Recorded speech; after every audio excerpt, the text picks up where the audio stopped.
Hi, hello everybody. Hope you're all right. I think it's fair to start already now. It's already a few minutes past 7. So we're just going to start day 4 of Mistika Essentials. And wait. Okay, so again, just like we did in the previous classes, I recommend you to join the Mistika 10 global community in the Slack group. And remember that you can also go there and even contact me if you need to ask me any questions or whatever. Okay, so whenever I can, I'll be and I'm available. I might be able to answer. But there's also a very a good number of Mistika Ops and Mistika Ninjas over there that might be able of answering your questions as well. So that is okay. There's no new media today except for some ARRI and RED sample footage that we're going to look into today to kind of learn a little bit of color management and setting HDR workflows and stuff like that. Okay, so that's it.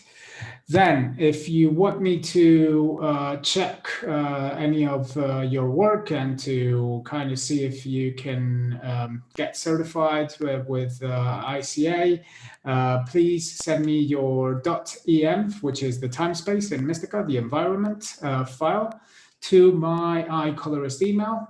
Send it over there. I'll download it. I'll relink to the media that I shared with you.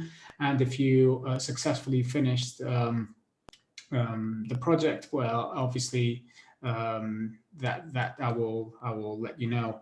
And also, obviously, comment anything that I might see that you would want to do. Yeah, please do this in the following days whenever you think you have grasped the whole thing to deliver it to me.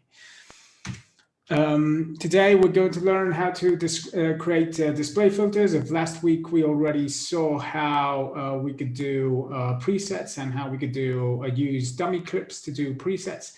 Today we're going to learn to do display filters. And for example, the first obvious example is going to create a display filter when the working resolution doesn't match the monitor output resolution. In this case, I have an HD monitor and we're going to open an Ultra HD project. And I'm going to show you how we could create display filters to output that correctly in Mistika. We'll work with raw media clips as well with RED and ARRI, the ones I've said before. And we're going to see a little bit of color management with camera native versus an ASYS workflow as well. And over here, we're going to see how we can also create display filters to help us creatively while we do these type of jobs. Then we're going to go back to our edit, the edit as we left it last week. Okay. And we're going to learn several ways of how we can work faster. With our grade, we're going to learn what the Propagate tool is. Actually, the Propagate tool, we're already going to learn it when we are working with raw media, but we're going to use it as well here. We're also going to use the match and paste function, which actually it's going to be really powerful. And also learn how dynamic grades work and how when we copy grades, how this is replicated. We also go into define gangs, which we already looked at the, I think it was in the second class, but we're going to look into it and see how with gangs we can ripple grades across our timeline. Then we will import some audio files, learn how the audio files are distributed inside Mistika. We'll use the routing interface to do that and do the final touches of our online, position our GFX over the grade, add a TV bug to our edit, and hit render. Okay. In the process of hitting render, obviously we will learn how to create render presets and how to define different rules of rendering and learn the render output panel in Angular. Okay. Thanks a lot for joining me during these 4 sessions. It's been a great experience. It's been really good. And again, I remind you that if you want me to evaluate whatever you've done during these 4 weeks, send me the .env file to my email address, francisco.ramos.howell@icolorist.com. Okay, and that is the introduction for our class day number 4. Let's close this right now. Oops. Okay, so as I said in the beginning, today we are going to learn how to do display filters, and we're going to learn to do the most basic one when there is a mismatch between working resolution and output resolution. Okay, in Mistika, you have to create a display filter for this. So that's how we're going to do it. So in this case, instead of going to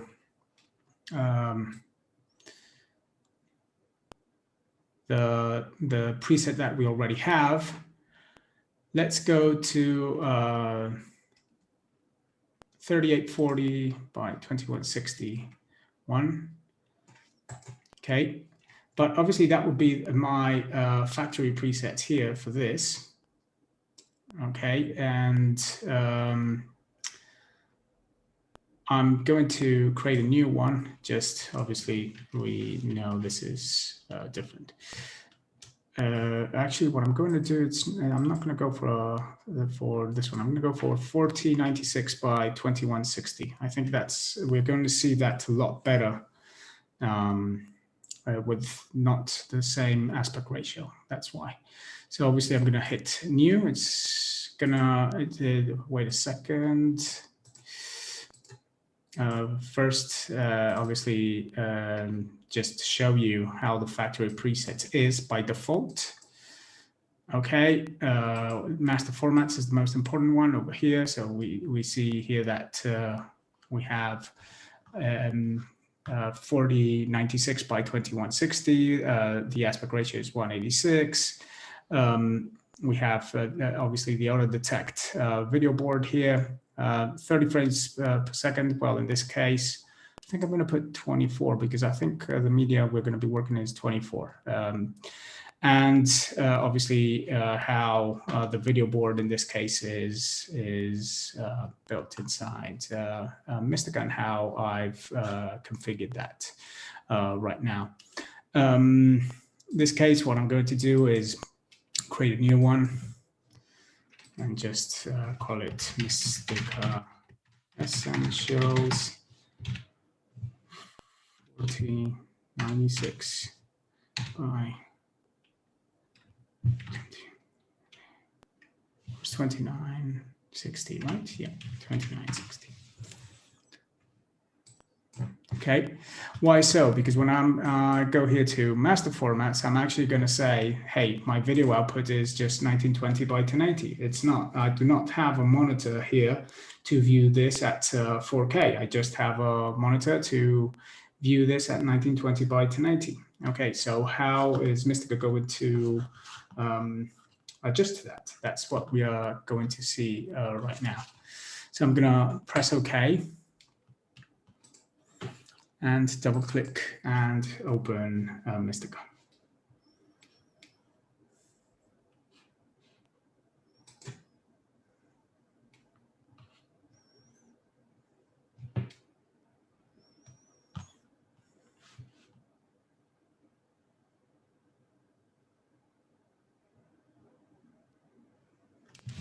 Okay, over here, I'm going to create another project. Call this a new project. Obviously here it's reminding me the project settings that are currently defined in the mconfig, okay, and I'm obviously going to say yeah, okay.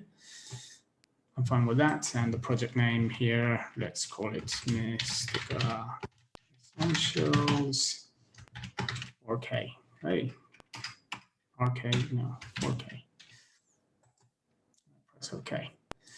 And over here in this case, what I'm going to do now is I'm going to go and get some test footage here from ARRI. And let's say import all sequences. Obviously, it's going to ask me where do I want this saved. I'm going to hit cancel for now, because something I didn't explain the first day was that this path that Mistika creates by default, you can actually change and change how that is created. By over here in setup, you can actually say organize how you want to organize all the files, and the target folder over here it says use all folders or just use last folder name, which is the one I normally prefer to do. Okay, so again, now that I've changed that, and actually here as separator, I actually prefer underscore, and that's it. And if I go back here to media and again press import all sequences, we're going to see now that the option that it's giving me, it's not taking into account all the folders that we had before. It's just taking into account the last folder name of that folder structure, which is actually the one I want to use.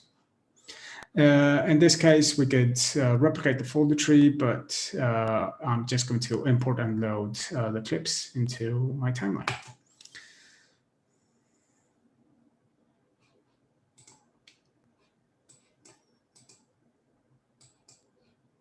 Okay, so my clips are into my timeline, and if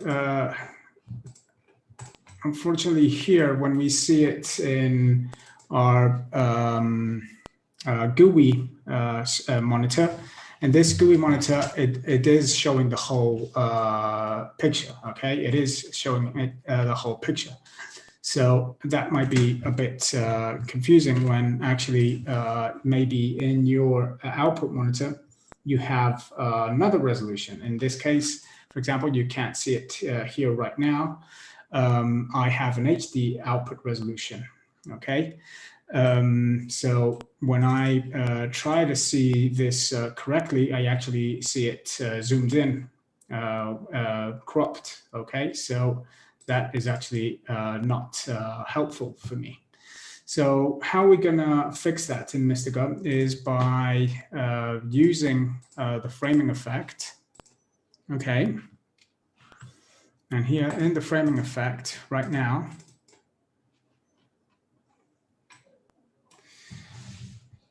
I have the option here of the result size that go to live output. And in live output, you can see that over here, it's actually saying that the live output is 1920 by 1080. And now it is doing that pad to fit. It's squeezing in that 4960 of the project, okay, to my monitor, okay? But we want to create, obviously, a display filter for that. So every time I come in, I view this properly. So how we gonna do that is, first of all, I'm actually going to use a dummy clip for this.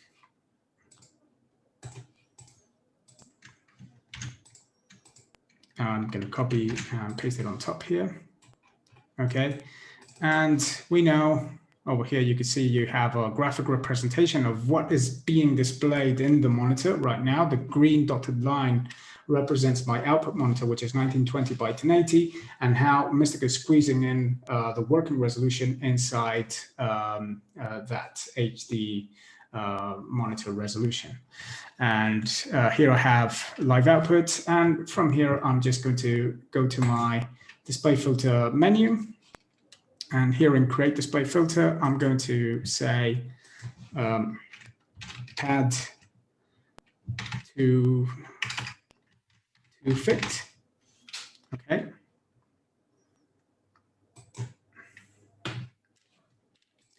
And now you can see that over here, that dummy clip with the framing effect have disappeared from my timeline. So that's why it's tricky, because maybe you want to do another one. Like, for example, now that I'm here and I'm doing all of these, I'm going to do all the options possible. So in one go, we create all the possibilities of viewing different resolutions inside our monitor. And here, just by pressing undo, I've recovered the dummy clip and the framing effect. So we can see here that now in the display filter folder, we see that we have our clip. Okay, what is going on is that now I'm viewing this correctly in my monitor once I go to display filters, okay, define display filter pad to fit, say this needs to be on my live video output, and now in my live video output, I'm seeing exactly the same thing that I did. Here you go. If I click here, you could see actually the representation of what is going on. Obviously there it's saying that's the source size of what is going on, and in this case one-to-one result size, but no, that's actually what I'm seeing right now is now the pad to fit there. But let's build display filters for all our other options. We did this one, which was pad to fit, and just to keep the name, let's say here pad to fit. Okay, let's clone this, put it on the side, and this one is going to be crop to fit.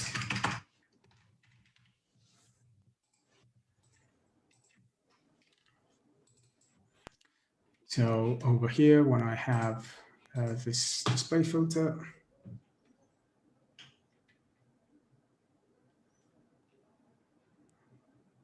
okay, I'm gonna turn off my display filter for now over here, because I'm gonna create another one, which is going to be called crop to fit. Oops, sorry, I have to check first that obviously I'm seeing this correctly. Yeah, there we go, crop to fit.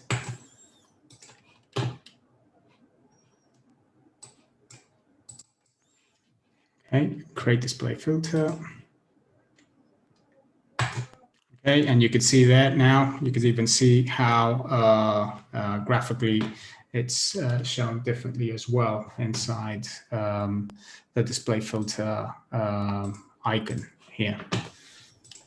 Okay, actually I'm going to undo to recover that, because we're going to do one more. Which is going to be pixels one-to-one center crop, okay, which is just the center pixels of my image, as we can see it there. I'm going to create this display filter, which is going to call it center crop.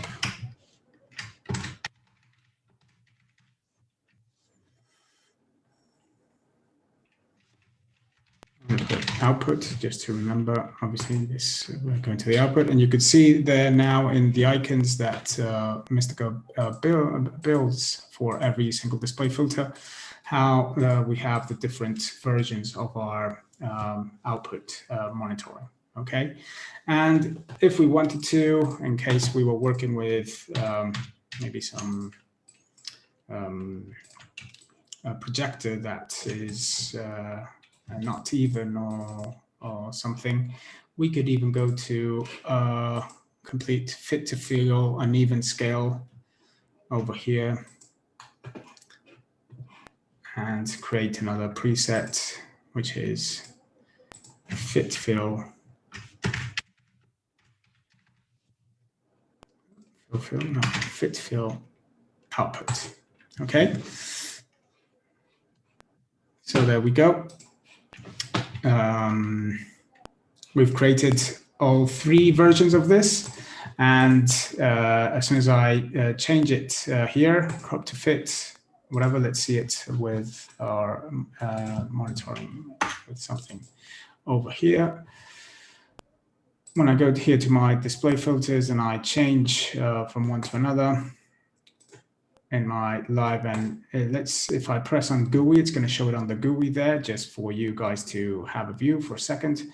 Pad to fit, crop to fit,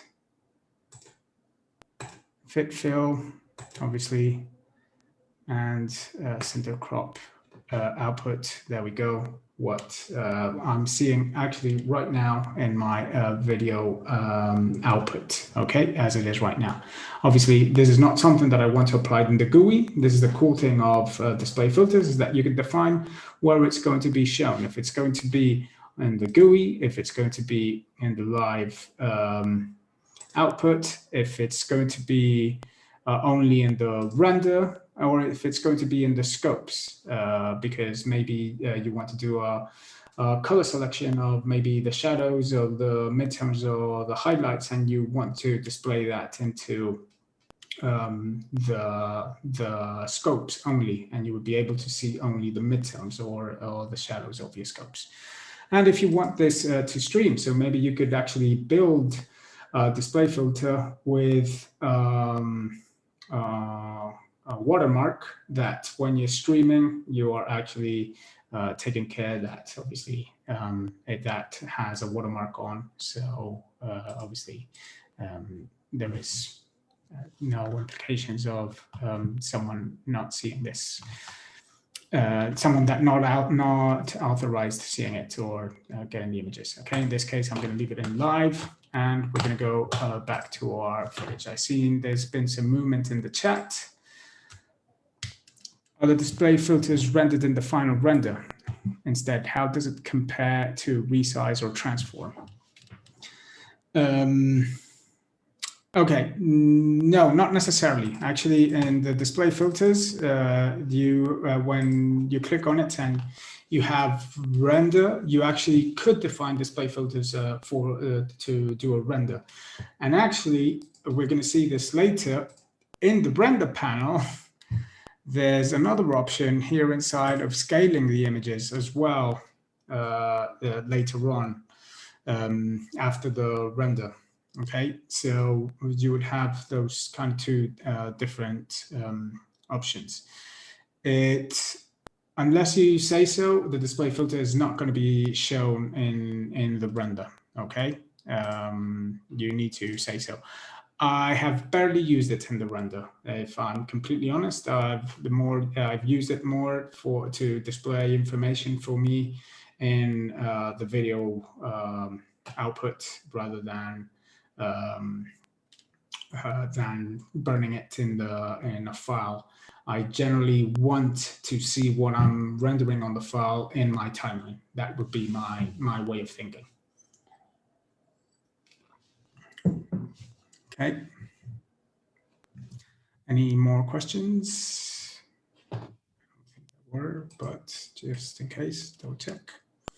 Oh, how does it compare to resize or transform? Well, it's just another resize or transform. It's actually the same algorithms than the framing effect that it has. So it's just exactly that, but only for the video output. Okay, so now let's focus a little bit on the media that we're working on here right now. Let's get rid of this presets menu here for a second. And okay, we've got some ARRI footage here.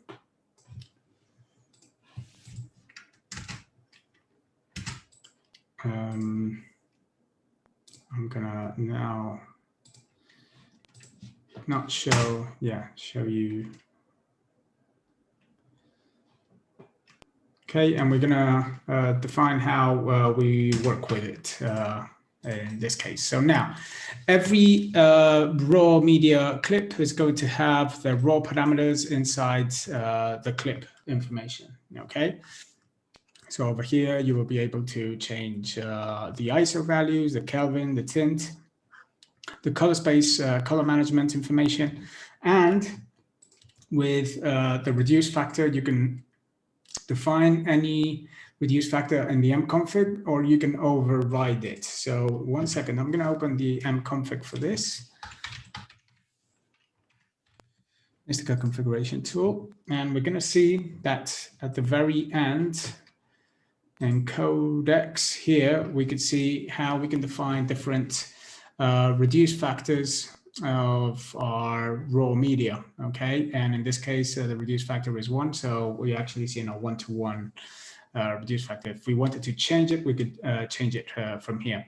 And the ARRI decoder, it also is asking you if you want to Mistika to decode this automatically, or if you want to do it via CPU, OpenGL, or CUDA.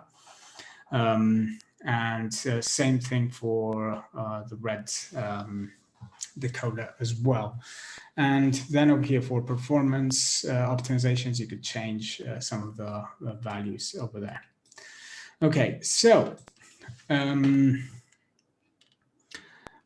well, first thing that we're going to learn here is that obviously, as we saw in previous classes, every clip is going to have a transform parameter inside.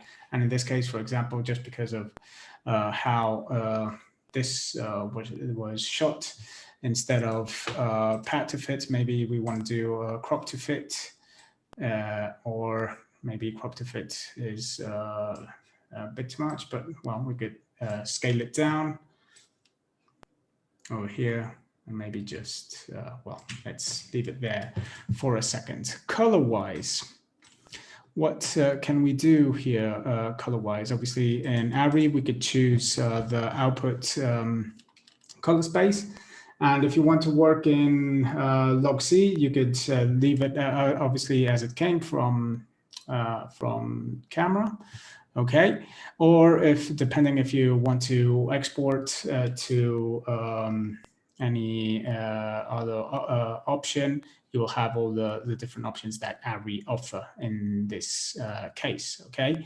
As we are talking here right now, I actually believe that all clips here are log C wide gamut, and yes, that is correct. And all of them are in the native ISO. So, for example, let's imagine that we want to change this to 400. Okay, not that I recommend it, but just to kind of show you what we're doing. Okay, let me open a scope here, and let's see the storyboard. Yeah. So I change this to 400. Obviously, that's going to drop the exposure. And then I'm going to hit propagate. And I'm going to say propagate all objects. And Mistika now is going to tell me, be careful, propagate will overwrite the selected parameters of all clips of the same type in the timeline. No conditions specified, all clips will be overwritten. Do you wish to proceed? Yes, this is obviously very destructive inside your timeline, so do it when you know exactly what you're doing. In this case, all our clips are ARRI, and we are here trying to prove what propagate effect does. So I'm going to press OK. And now, as soon as I go to the next shots, you can see that the ISO has changed. Only the ISO has changed in all the clips that I'm working on right now. Okay. And this is a log C files, and all of them are in 400. I can reset this, put this to 800 as it was, and perform the propagate again, and just leave it how it was in all these clips. And it goes back to well, how it was. Interesting thing about the Propagate, especially when we're using the transform, is we could change the filter and maybe use a higher quality one. And normally this is something that we're going to do in our edits on our online edits that we're working on.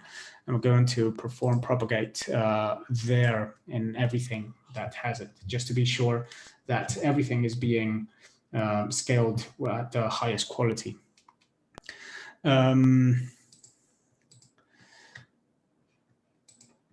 Okay, so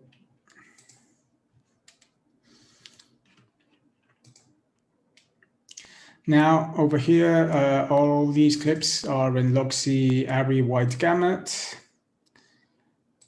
So let's imagine we are going to apply a color grade effect on our clip here.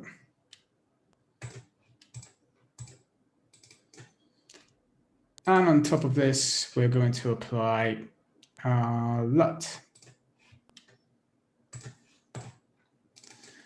And in this case, if I go to LUT 3D, I have some of the ARRI LUTs over here. I'm going to use the ARRI log-C video classic 709, which is the classic K1 S1 ARRI to 709, ARRI log-C to Rec 709 LUT, and I press OK. Okay, now.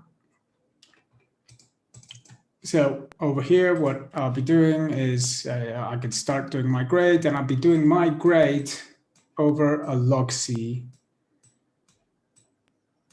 curve, okay? So see, I'm making it warmer there with gamma, okay? And this is just my grade over here in log-C. Let me see if I could, if I wanted to copy this stack to all my clips here in one go, I would actually copy this clip, Control-C, okay, this clip with its effects, and then I will just select the other clips and hit match and paste. And match and paste is was built really to help adjusting a color grade that we've done from a larger edit to maybe a smaller edit, or any edit changes that we might have. And match and paste was built exactly for that. But one thing that was that is really useful is that actually you can copy a whole stack that you've built if you actually remove any rules of matching into the match and paste options. Okay, and as soon as you hit paste, it will copy the stack to all the clips in one go. So that makes it kind of useful.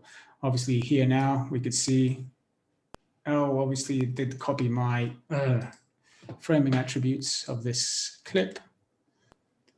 That's interesting. And in this case, what I'm going to do is obviously change this one to pad to fit.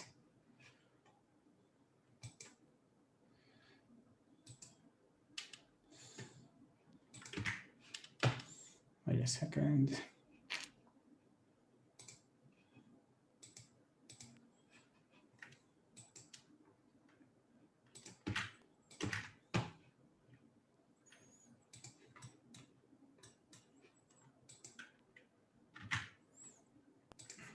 It did change the anamorph factor of some of these clips. So yeah, sorry for that.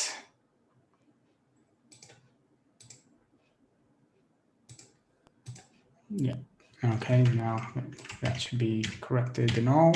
Yeah, that's it. Okay, so we have the color grade applied over here. Gonna reset the scale as well and some of these clips. And instead of crop, let's use pad.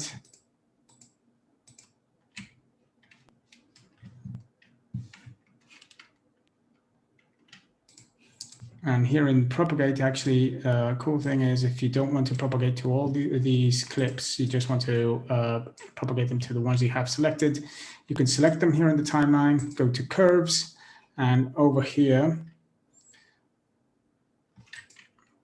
choose the parameters you want to be propagated, okay? And over here, just say to selected. And now all these clips have all the same information, except the one that I didn't want to propagate, which was scale X and scale Y at 74. All the other ones are respected as it was, okay? So now I've got here my LUT3D on top of my log-C grade,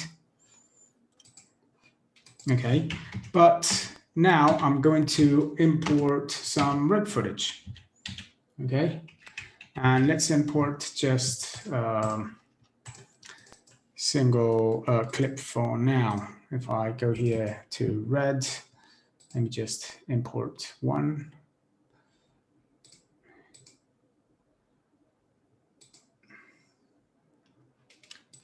Maybe this one, let's do that one.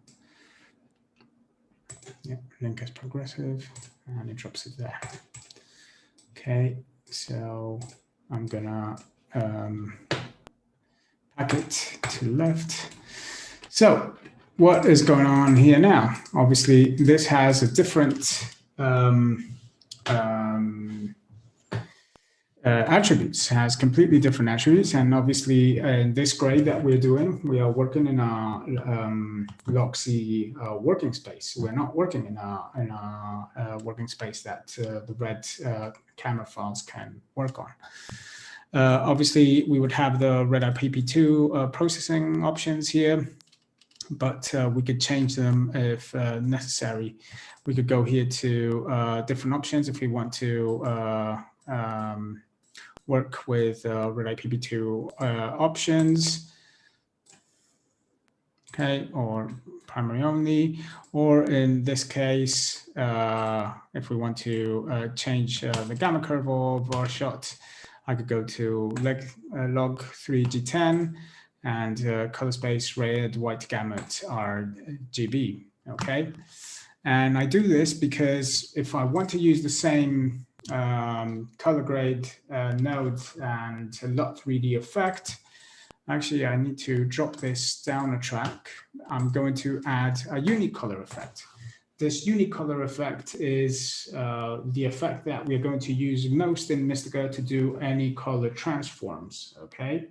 So over here, if I were to say, actually, I want to color grade this shot using some of the color grading options that I've already applied over my ARRI log-C images. And in this case, what I have to say is this is a red log 3G10 file. The input gamut is red white gamut RGB. I do want to convert the gamut, obviously. I want it to look correctly. And here in output gamut, I will have to go to ARRI Alexa white gamut, okay?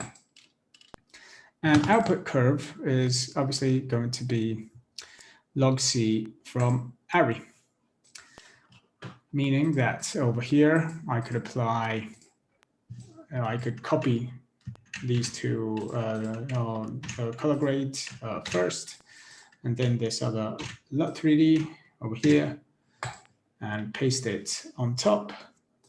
And obviously now the grade will work exactly the same as it did with my other clips, okay? I'll be doing obviously some color management in a clip per clip basis, okay? This is how it would be done if we are using color space transforms in other systems. You would do this in the unicolor on a node per node basis, but obviously there is some advantages here, which if you go, and right now I import the rest of these clips.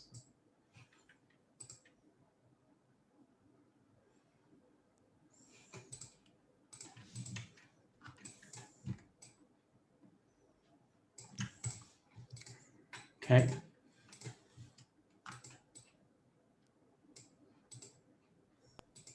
And in this case, what I'm going to do here is I do want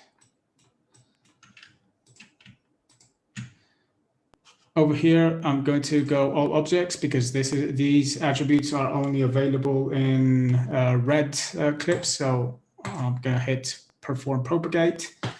And now all my red clips are going to be in log3g10.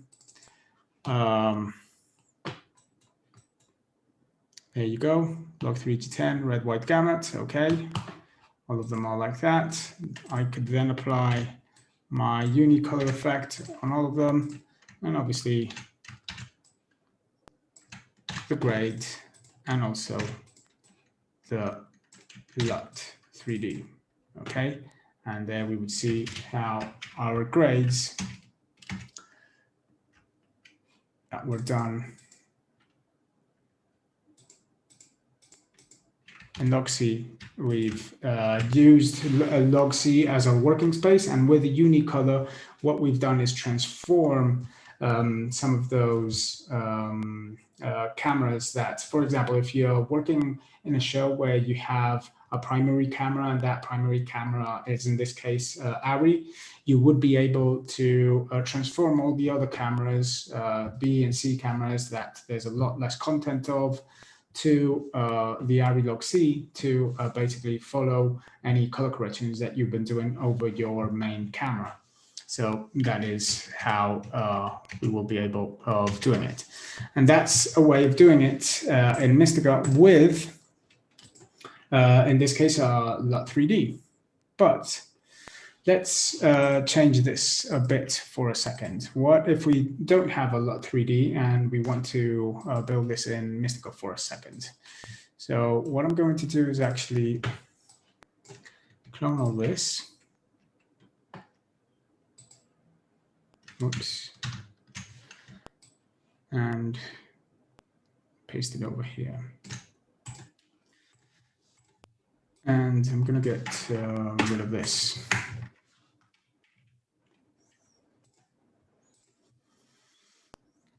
Okay, you don't want to use the K1S1 ARRI look in all this. So we're going to add 2 color grade effects, one, and then we're going to apply a unicolor effect. And then another color grade effect here. You're going to say, why? Why is that? Well, thing is, over here in Mistika, you would be working obviously on your log-C working space, so to speak. And then here in the unicolor, you might go and say, okay, this is obviously log-C. Input gamut is Alexa white gamut. ARRI, we're going to convert the gamut. And over here, we're going to go to now Rec 709, an output curve of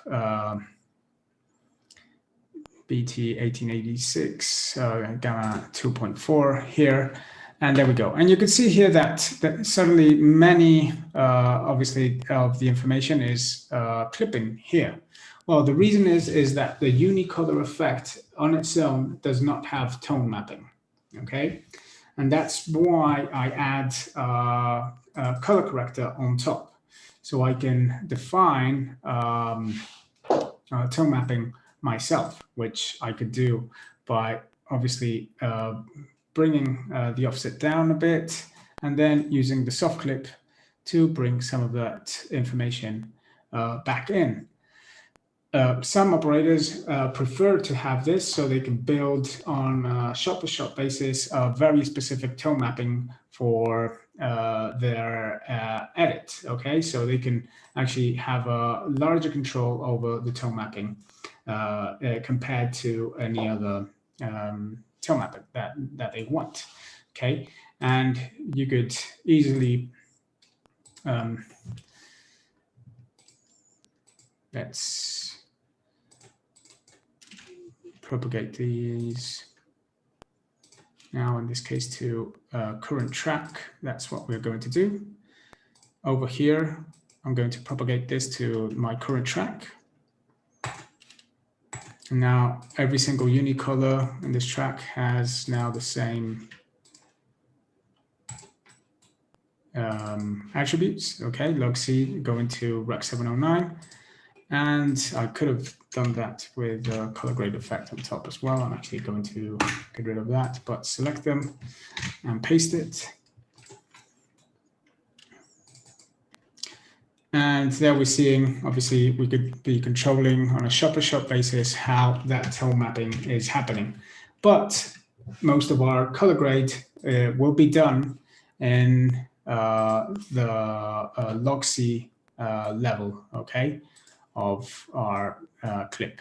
So that is just a way of giving other options to the colorist on how they want to treat their images. Now we're going to explore another option.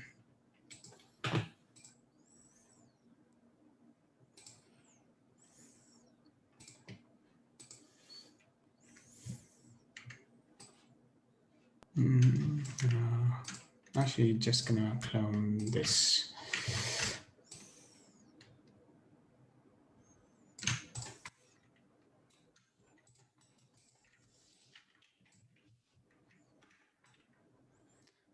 And actually here, just to maybe make this quicker. And now I kill 2 stones with 1 bird.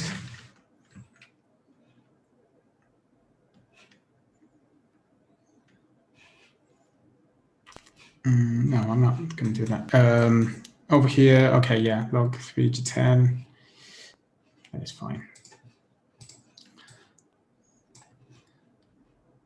Over here, I'm going to add a unicolor effect.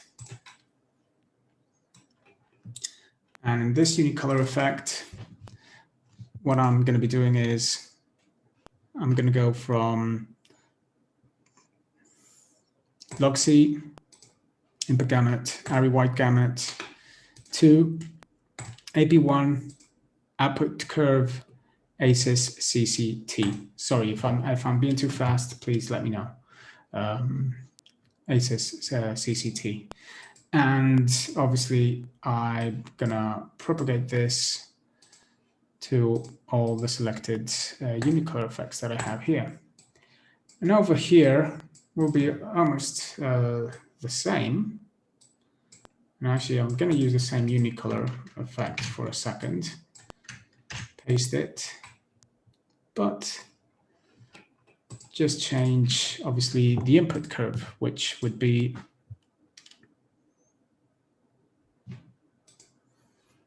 going to be red log 3G10. Input gamut is going to be red white gamut RGB. And as well, select it, click on the clip that I want to propagate, and propagate selected. And there we go. Now I have all my clips are now in ACES CCT AP1 working space. I'm going to apply my color grade node. Okay, whoops, the gesture didn't work. Okay, and over here, on top of this, I'm going to apply my ACES ODT effect. And this ACES ODT effect, obviously, we're going to go here from ACES CCT, and input gamut is going to be AP1. And in this case, for what we are doing here right now, we're going to go to our rec 709 output. And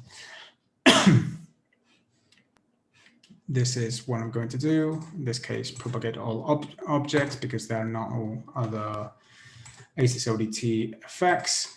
And now, basically what I've done is I've converted all my clips inside my timeline to work in ACES, okay?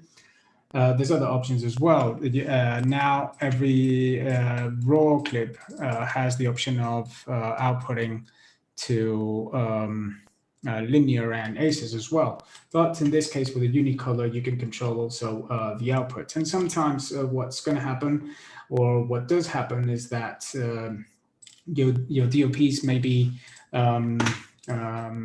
worked with or shot something viewing the log.c file, but not in an ACES pipeline as it should be.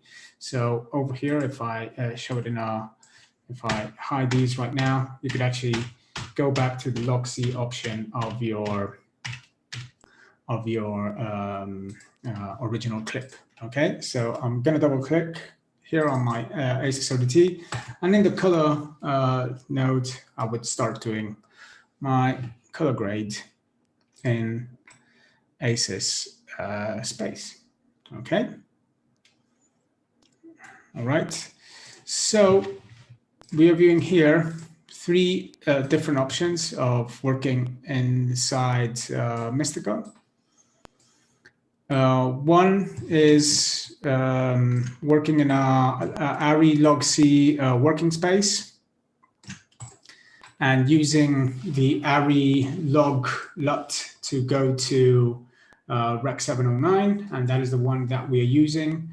Also in our red footage that we are converting first to log.c, and then we are applying the Rec 709 LUT from ARRI as well. Second option of what we are seeing here is working with ARRI log.c as a working color space. And instead of using the ARRI log.c to Rec 709 LUT with the K1S1 tone mapping, we are building our own tone mapping with the color grade node effect, okay, which is over here, okay, and we would obviously have to tailor this from shot to shot. That's something else that you would want. Here's another option, which is working in ACES, debayering the clips in their camera native transfer functions and gamuts, and then going to ACES CCT AP1, color grade node effect. Sorry, double click on the ACES ODT effect for a second there.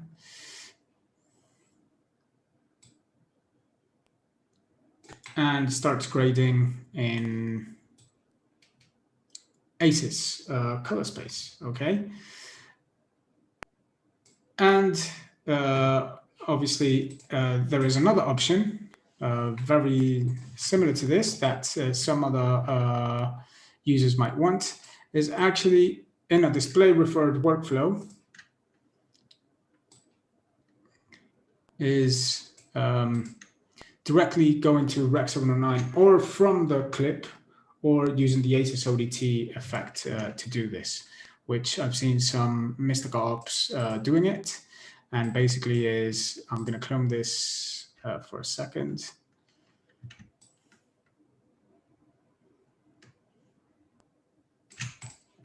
Actually, no, I didn't need this one here.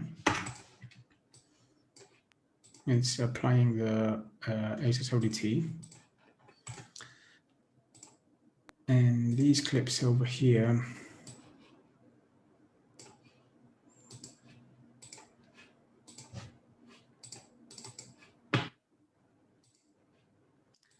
go log.c,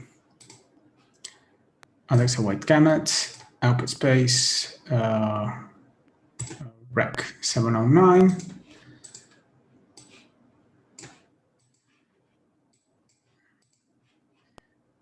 Propagate this to selected.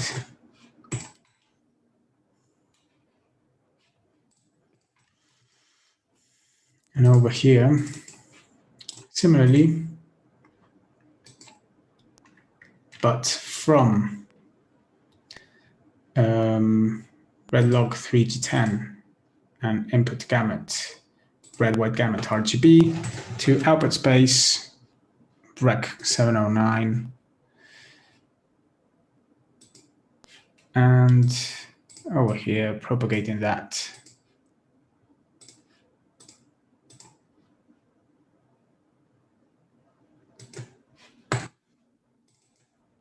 to here, all the clips. And then on top of this, apply the color grading effect. This would be perfect valid if you are just doing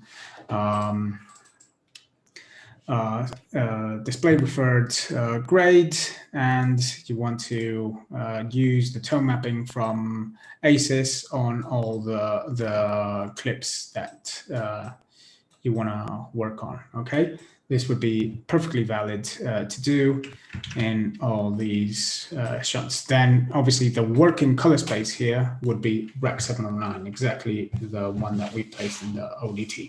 So this is for some of the options there that you want to color grade after the tone mapping in Rec 709.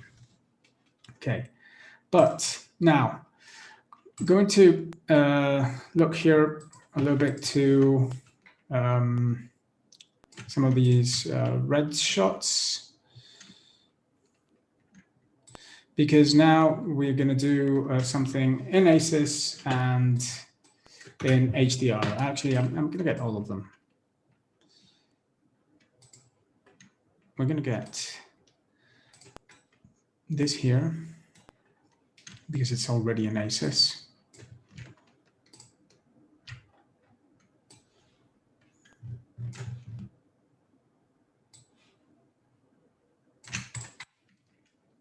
And I'm going to change the ODT to the ODT that Netflix would request you to master all your HDR content in, which would be P3, D65, and if you have an X310 monitor, Sony X310 or Flanders XM, I think it is XM311, 1000 nits. If you have the 310 from Flanders, it would be 3000 nits. And in this case, P3 D65 1000 nits, 50 nits of ambient light, that is important, and ST2084, which is actually the standard of the PQ curve. And over there, we're gonna hit OK. And in this case, I'm going to propagate this to selected clips. I think there's a question. Let's see. What is your general best workflow? First, color grading, second, fade in, fade outs, cutting media, and third, artwork and text, or some other way could help us build a better general workflow. Normally, I would do the conform first. I think this is a message that Marcel has sent me directly. Maybe that's why some of you can't see it. It's asking me if how would be the best workflow inside Mistika. Normally, what I would do is first do the full conform, be sure that the full conform is done, then do the color grade, and then add all the 3D artwork and text necessary. That's normally the steps that I would take. But as sometimes happens, you don't get sent the artwork until the very end, or there's one file that is changing, or there's one edit that changed at some point. We will learn here with the match and paste utility that could really be helpful at some point. Okay. In terms of which color workflow I prefer here, for example, and I think that is an important question, I would prefer to work in a ACES color space workflow. That would be my preferred color workflow right now. First, because you could easily communicate with other systems and other softwares, and you are always working on a standard. Secondly, communication is really important, and we should actually encourage it a lot more. And I also think that it's just going to get better and better because of how many people are inputting into that workflow. Okay, so over here, let's have a look at HDR. Obviously, we do not have an HDR monitoring here, but one thing that I do have here in Mistika is that I built a few display filters in the past.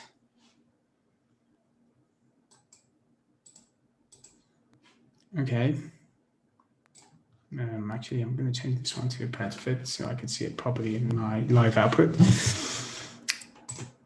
And over here, I have a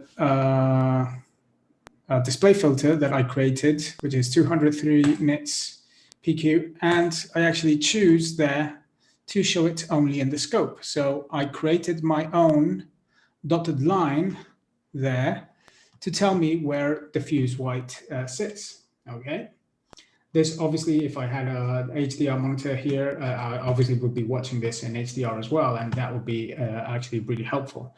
And I also have a 500 nits limit. The reason why I have this is because a movie that I worked on last year, the DOP requested not to go beyond 500 nits in the grade. So I created these two display filters to kind of help me set where the 203 nits diffuse white level should be, and 500 nits, which was the threshold level that the DOP wanted. So over here, this would help me while I was doing a grade. That's what I try to say, that display filters can be really useful and explain and show you how they really work, because you could actually build any display filter for any need that you might have. And in this case, I just built this, so it will just display the right information that I needed in my scope to do some work. So obviously here I'd be able to play maybe with the color grade and actually say, okay, once I'm bringing the exposure up, I could see that over there, the headlight over there would be hitting 500 nits if I view this right now. Let's go to this sunny shot. We can see here that the clouds will be hitting 500 nits, and most of the clouds would be just over diffuse white, which would make it like a really nice, interesting shot. And actually, no grade has been applied yet. So this can make it really interesting. So do you remember last week, well, I think it was 2 weeks ago, we started working with the color grade and some of the pivot points. Something that could be really interesting is that if I add a new layer here, okay, and in this case, let's do one thing. In this case, have pan to fit. Let's put crop to fit here, so it's nicer. We don't have black bars in our images. Okay, and vector number 2 here, I actually define here now the white point at 58%, which is actually where diffuse white would be in 203 nits. It would be 58% of the signal. And in ASIS, we're in ASIS color space, generally diffuse white would fall around 55% here. In the PQ signal, it would be 58, but we're not working in the PQ signal. Sorry, I need to correct myself there. But what is the interesting thing of this here is that I could start working creatively with how those clips, those elements are going beyond diffuse white and where they're peaking, okay? So that can make it really interesting. If I also go here to another shot, let's see it with lights. It might be a bit more interesting. And let's see, let's double click and I bring in the grade there. Over here with the lights, obviously you can see there that now I brought the lights far higher than 500 nits, and that's where I can position this. Now, we've also talked about being able of defining this in bands, and in bands we could actually define a little bit better how we can work here, and we could easily see here in the histogram where the lights on top of the window are, okay? And we could say, well, actually, I really don't want to play with them here right now. And I could use just here, the midtones here, just to maybe bring some detail up and add maybe just a tiny bit of contrast there. And we could see that her shirt, okay, that is white. It is a diffuse white.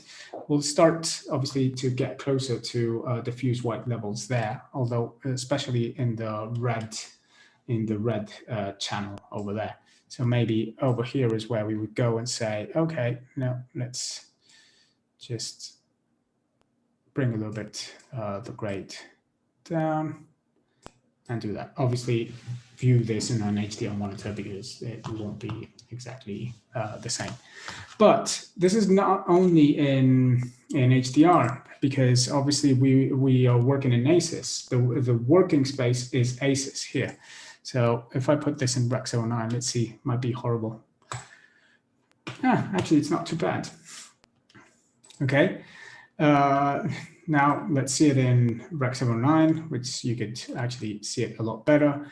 I can focus there now with my grade in the histogram and define, almost as if I were defining zones, how I'm working in my black point, shadows, midtones, and highlights inside an ACES working space, okay?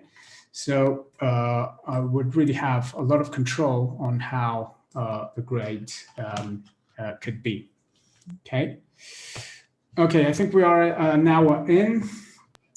Do you have any other questions about color management and stuff like that? I really would want to go back to our edit so I can explain the last things about the edit, and you guys could send me over your exercises. Is that okay?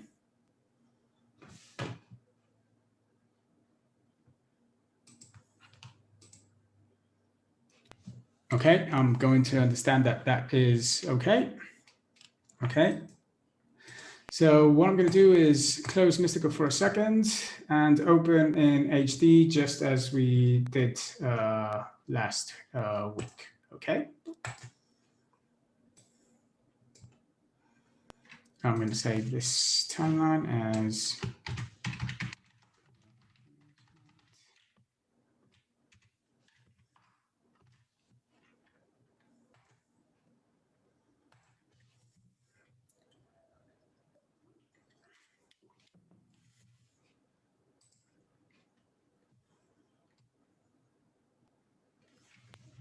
in ACES, you mean, Marcel, or in any other thing? In ACES, you would need to go to an EXR 16-bit linear light file, okay? And that's the exchange format between different systems for every or any ACES workflow project, okay? So here in the Mistika config tool now, I'm going to go back to my ICA Mistika Essentials first one that I built, and I'm going to press OK. Okay, and we're going to go to Mistika Boutique.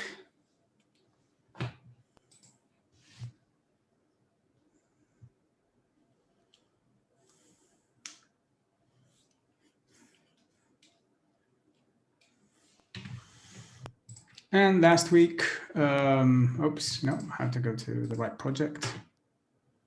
ICA Mistika Essentials. And if I remember correctly, last week,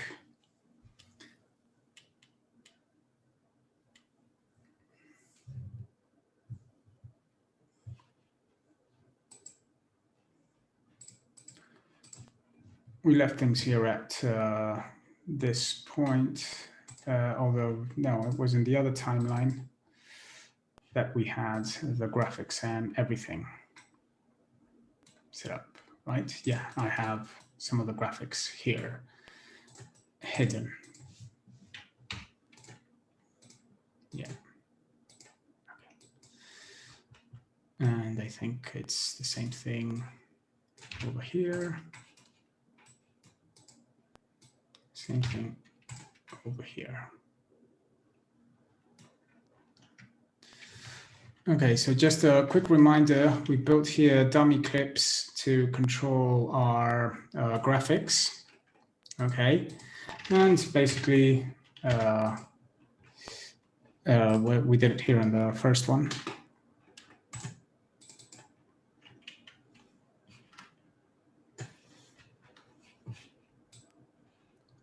Okay, brings in this. Why so? Because when we do our color grade, I would place that on top there, and then we will have, let me show you here in the record monitor, no live video, we would have our graphics comped on top of this, okay? I'm gonna quickly just put this down here because I still want to show you other things about the grade and other things inside, things that could help us work faster in Mistika. For example, here, I have this color grade, and I obviously have done a grade on top of this, and I'm going to add another layer. And maybe here, client says, can't we just add just a little bit of contrast there in our shadows, drop a little bit the shadows there, just maybe add a little bit there of a curve. Okay, maybe that's a bit too much, but at least it's something just a tiny bit. Okay.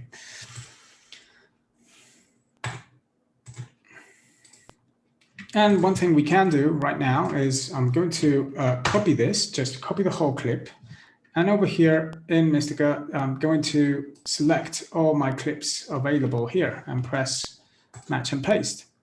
And in match and paste here, I have the option of saying match media source path and maybe match media real name a little bit. And let me see the name of the clip here we're working. Okay, it's capture 0011. Not the most handy real names for these kind of projects, but well, we'll work with it. Let's see what we get. Okay, so again, I'm just going to copy this, capture 11. So it's 1, 2, 3, 4, 5, 6, 7, 8. Let's say 8. Copy this and select all the clips here, match and paste, and actually tell it just match it with any clips that shares the first 8 characters of the real name. Okay, and I press paste.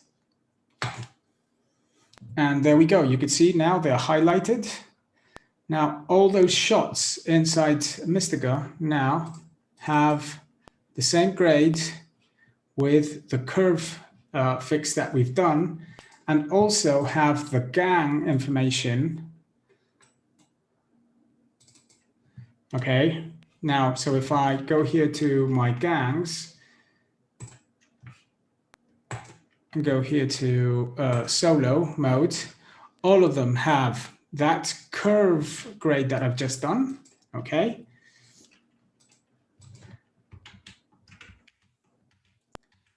and it copied the whole grade.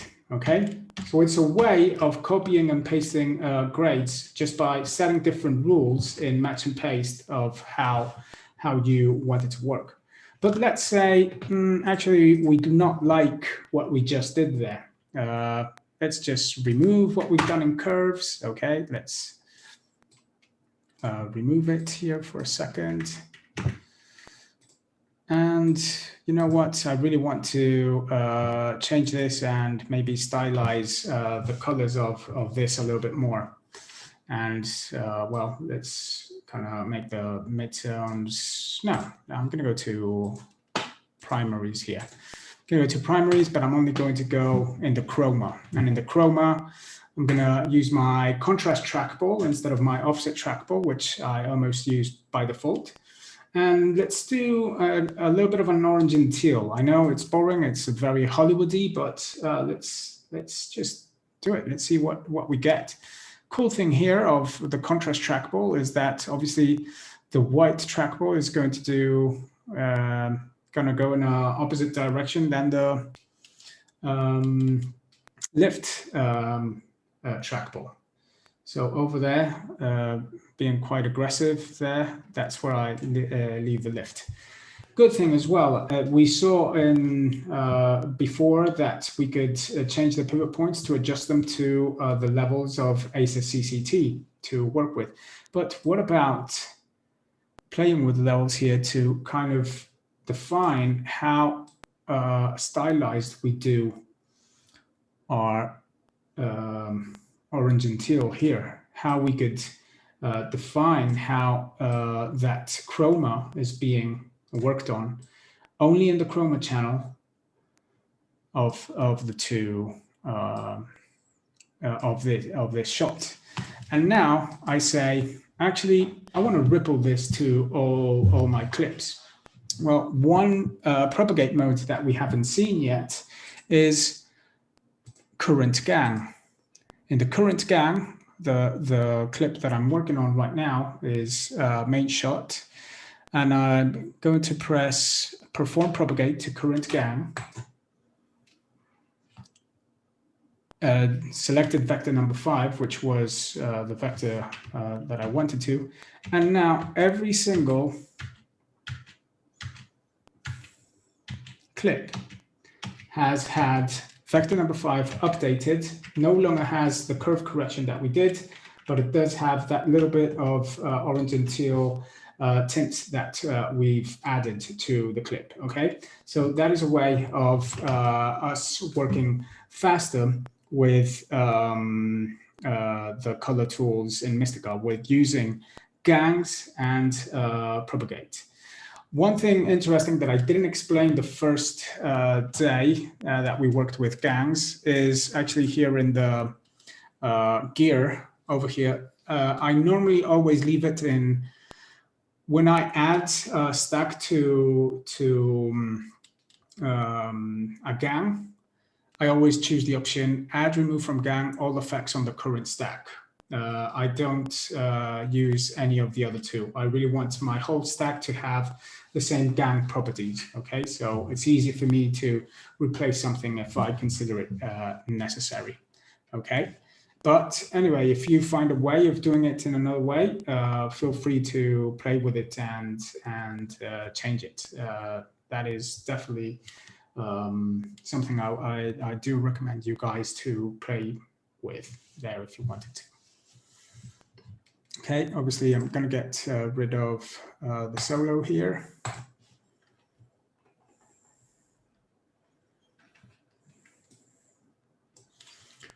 You're impressively quiet today. No one has any questions? Or that, or I'm explaining really well today. Well, shout out if you have any questions. I'll be here to answer them. It's a lot of input. We need to... yeah. we need to all take it in, eh? Okay, great. Let me see. I forgot what I wanted to explain here now. Sorry, let me check 1 second again.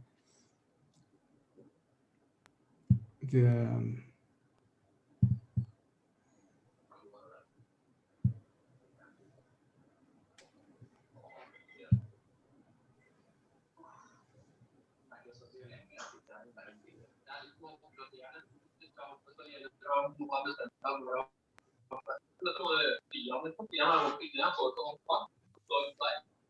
think there's a microphone open right now. Okay.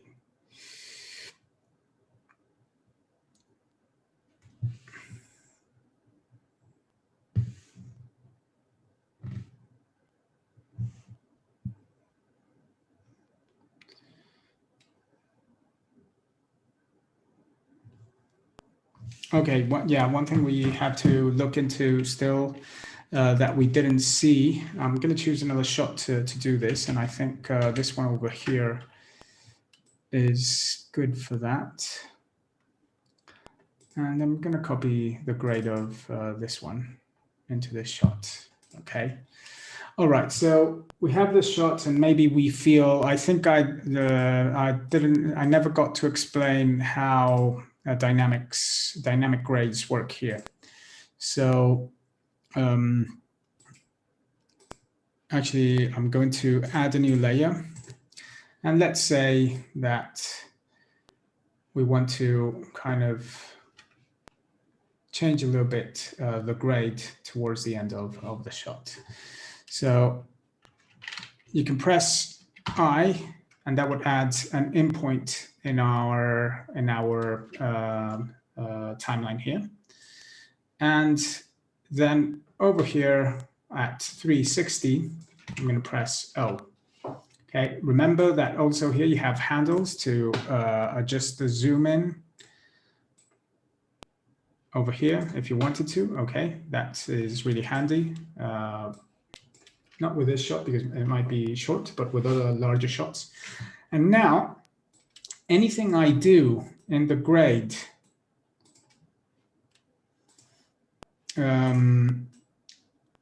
after the out point is going to be keyframed where the out point is. And anything I do before the in point will be defined as obviously that you're changing the grade before the in point. If there's something you want to change halfway through, you could add another endpoint, okay? And there you would go. You would be able to modify that. And you can see there that that blue line defines different moments of this. Another thing is, what if you add an out point? Well, now there's two dynamics going on. You've defined an output over here. And maybe you could do just reset here. And it will just reset it in those values over there. Now,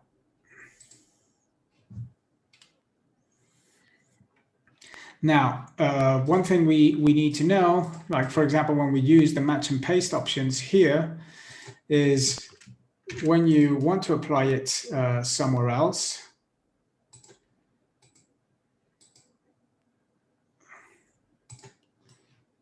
like for example over here, it's just to match and paste on this one, but just like that. You have animation options here: ignore animated keyframes, keep original keyframes, or scale animation to fit target slots. Just going to press paste here and over there.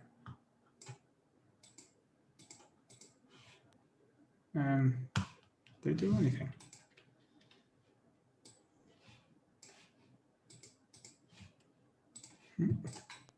For 1 second, I believe it didn't show it. Okay, let's do that again. Oh no, I think I didn't. Sorry. Sorry guys, I didn't copy it. Over here. There we go. Now it did do it, okay? And you can see it adjusts it there to the size of this clip, okay? So that's why we have to be careful when we do these operations, okay? Because obviously it will adjust the keyframes that we have, okay? Just to bear in mind that I wanted to show you those things, okay? Then Okay, let's start preparing the graphics here. Let's do.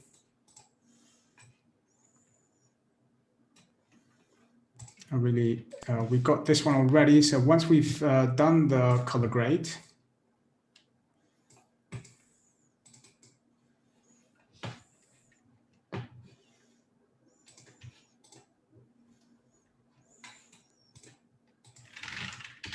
and maybe what I'm going to do over here is actually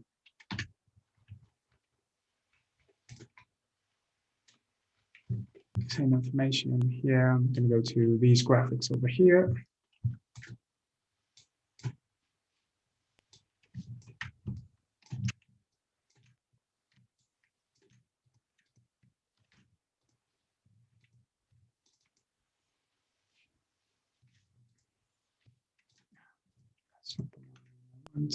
That one, I'm replacing one with the other. Okay.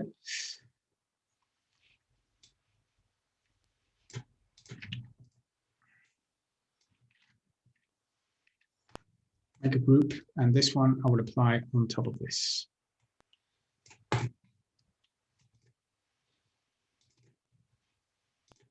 Obviously, it's not there where I wanted it to be, and it's not displaying the right information. Why is that? Let's navigate in there for a second.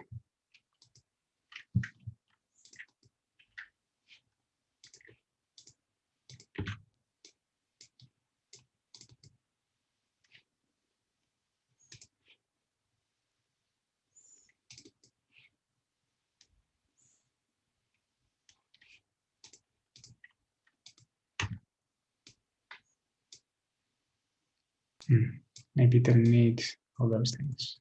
Yeah. Okay, there we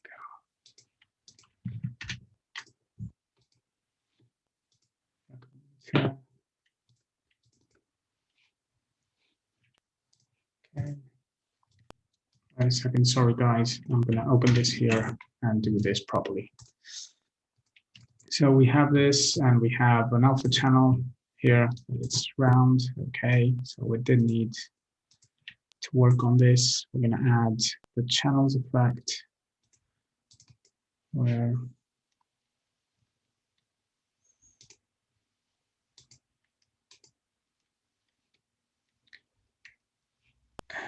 we are going to multiply all of them.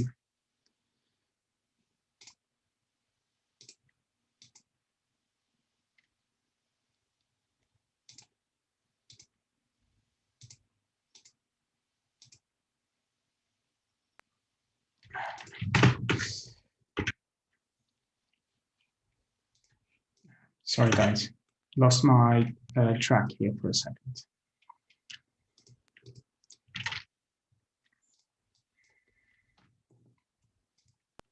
Should be able to put these here.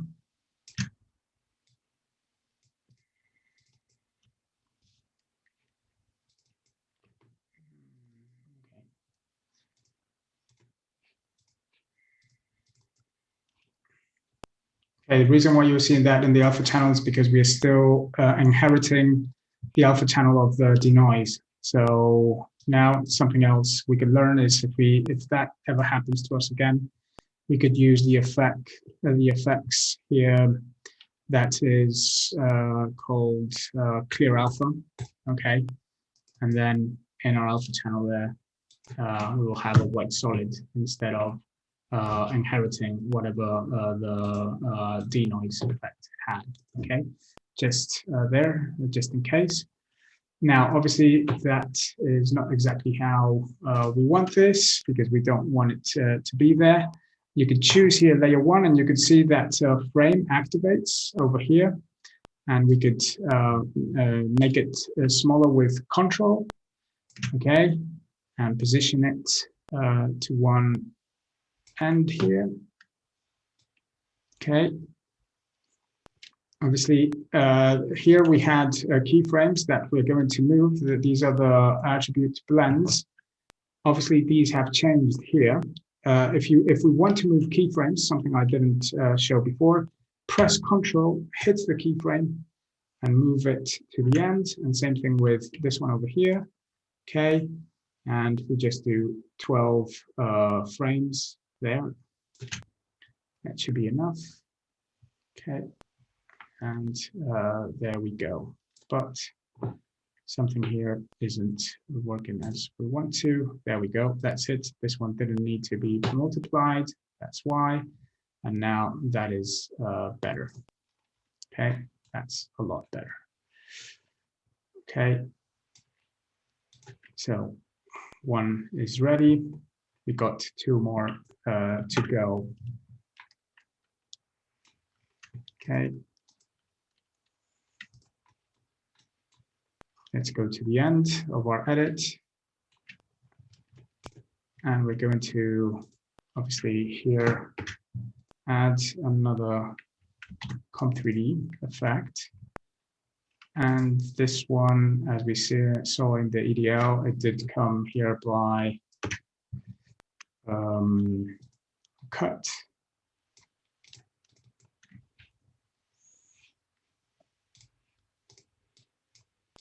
Gonna add a dummy clip effect here.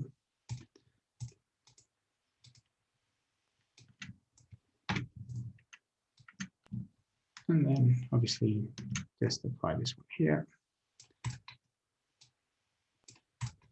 Be careful there with the range of the dummy clip.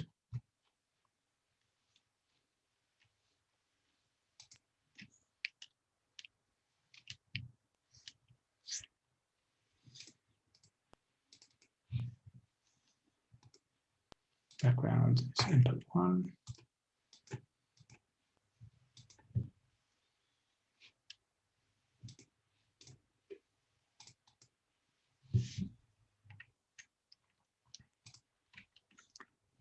Remember, Control to bring it down, Shift if you want to move it around, although you can move it around with anything, Alt if you want to put it upside down, and leave it like that, okay.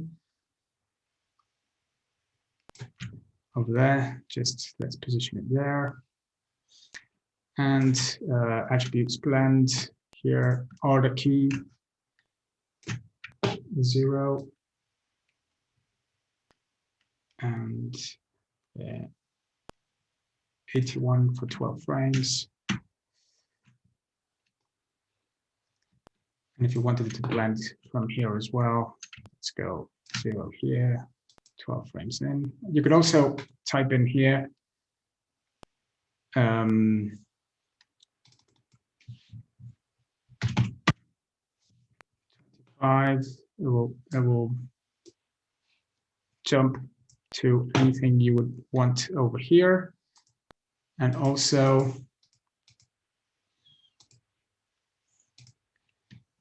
you could obviously change this to frames.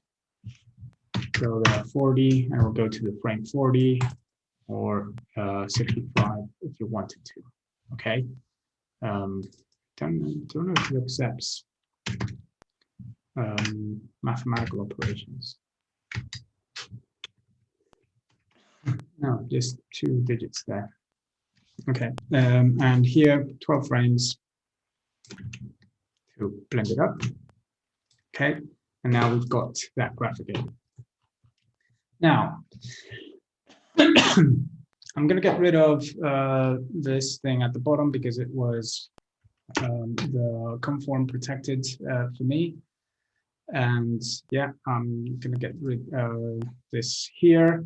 And I'm going to start preparing the edit to be exported. And I'm going to go to 1 second over here because there's one GFX that we need to add, which is our TV channel bug, which I'm going to drop there in the timeline. And over here, just do this get duration, select that clip, set duration.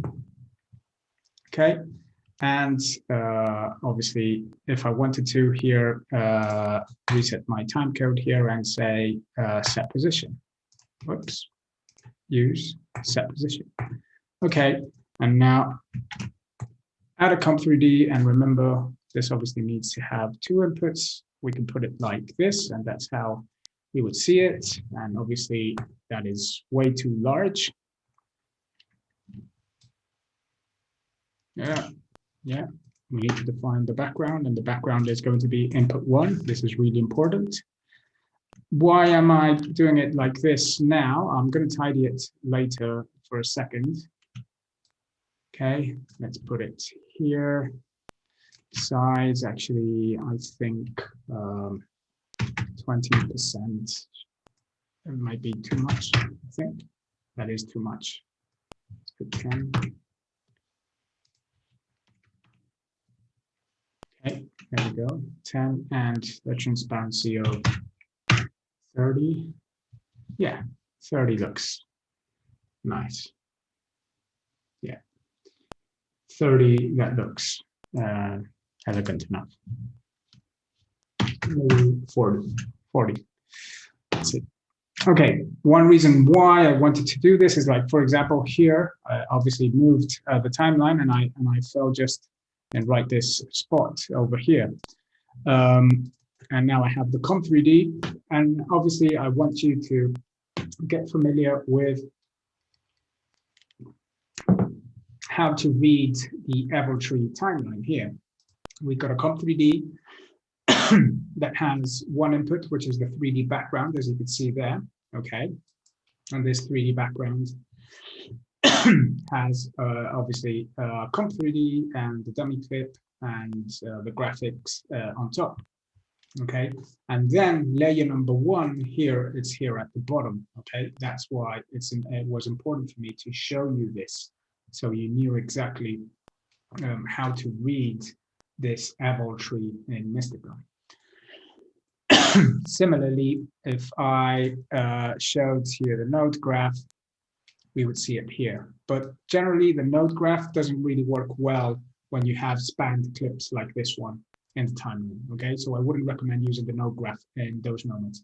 I would recommend using the node graph every time you have a stack. When you're working with a stack, the node graph is really helpful. Okay, but you could at least see, obviously, a node graph representation of this as well. Okay, then if you want to keep it tidy, you could do exactly what we've been doing all throughout these sessions. We put a dummy clip here, group it, and then put that on top of everything. And now what we have is we have our video. Okay, great. After everything I've showed you is a bit jumpy. Okay, so please, in your exercises, do a better job than the one I've been doing. Okay, it's not really matching here, and maybe I should have made it to match. But please, in yours, try to be obviously as precise as possible in that. But what we are missing is sound. Okay, so we're going to bring sound in. And again, we've imported all of this before. So we have sound, and we have 2 audios here, English and Spanish. I'm going to bring the 2 because this is going to help me to show you how to route things in Mistika. First of all, I'm going to align these, and then I'm going to set the position to 0. Okay, so now we have our audio here. I don't know if you would be able to hear anything. I think you can't right now. That's it. So, but you would be able to see the waveforms over there. Okay, obviously it's peaking because both audio channels are directed into the same. Volume meters, we go to the setup panel, and here we only chose 2. In this case, I'm going to choose 4 because in this exercise, imagine when there were tape layoffs. I guess that if you ever did tape layoffs, sometimes you would have the request to put general mix on channel 1, 2, only voices in 3 and 4, I think it is, a different language in 5 and 6, and all that. So we're going to learn how to do that with this file as well. Although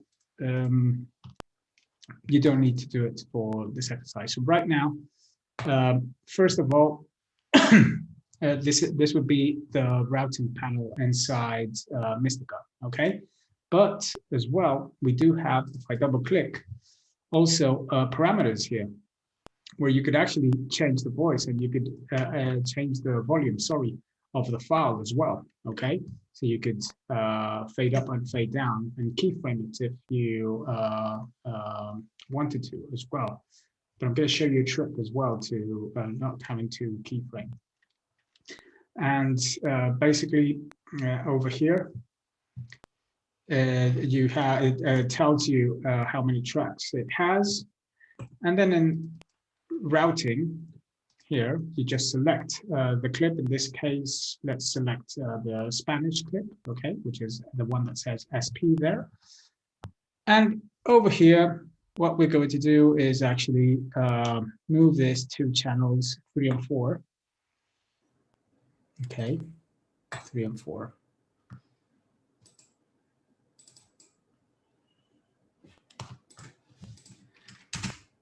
And now you could see there that the Spanish sound is on channels 3 and 4, and the other one is in channels 1 and 2. Okay, so that is a way of defining how to route the audio. It's also something really important. This will impact on the render settings. So if you have 2 output channels here, this is what is going to be rendered. So always bear in mind that when you hit render, that is what is going to happen, okay? If you need to add more channels here, you would go to 4 and hit apply, and it will be applied into the output. But over here, I would choose 2 for this exercise. And actually, I'm going to get rid of the Spanish channel. And there you have now just 1. Okay, so let's prepare our timeline to render.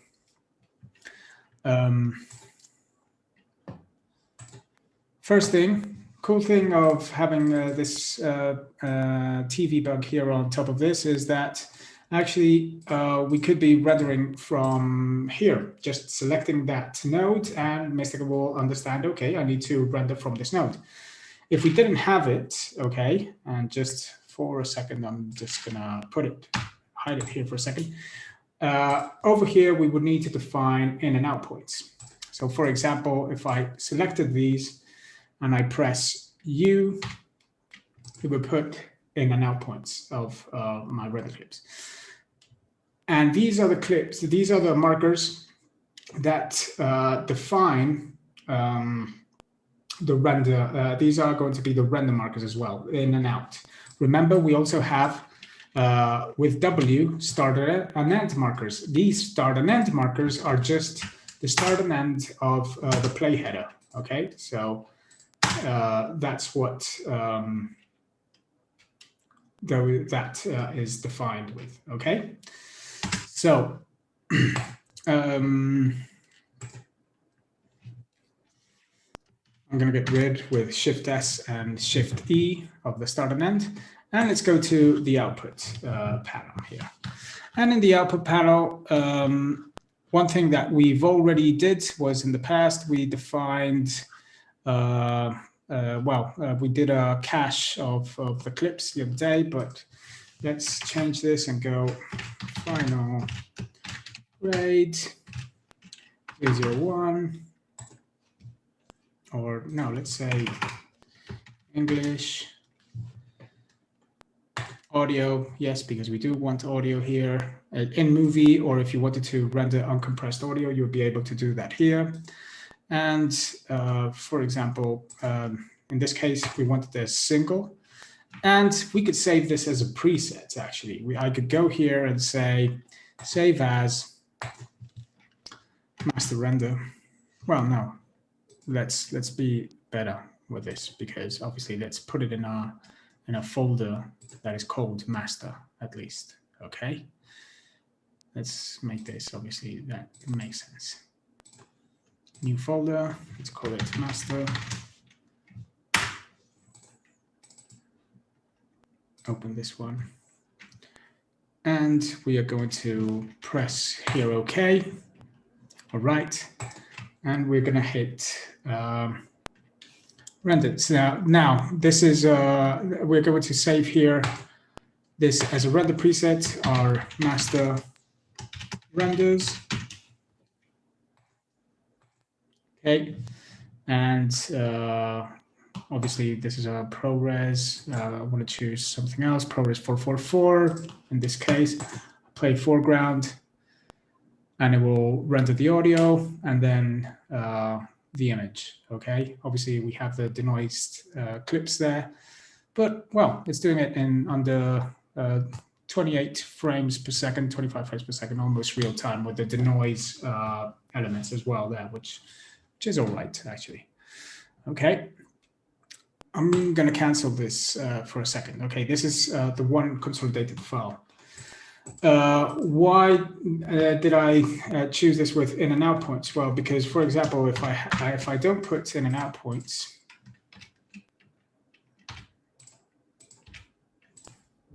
I choose this.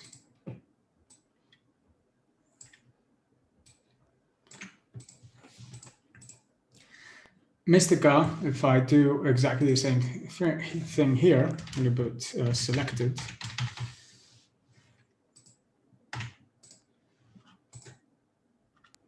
Knows, oh, you selected that node, you want to render that node. And that node, it's precisely a node that gets hold of many clips.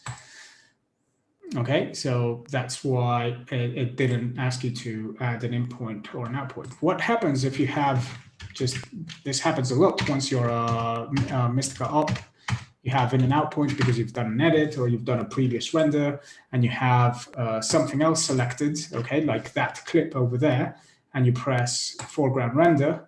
Mistika is going to ask you if you want to process the edit marks or you want to remove the edit marks and process the selected render. The selected clip, okay? If we do remove edit marks and process selected, obviously this has the same name, and that's why it's telling you a clip or script with a given name already exists. You want to override it. In this case, I'm going to say yes, okay? And it will, let's actually let Mistika do this render.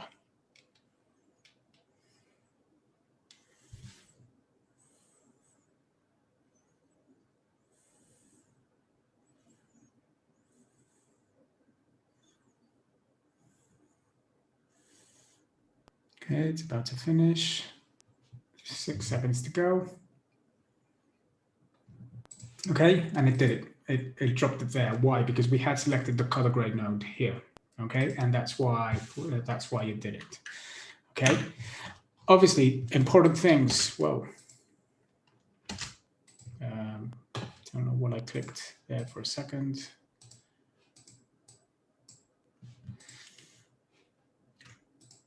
Important thing here, obviously, we need to define the rules, the timecode rules, timeline timecodes, clip TC. This is when we do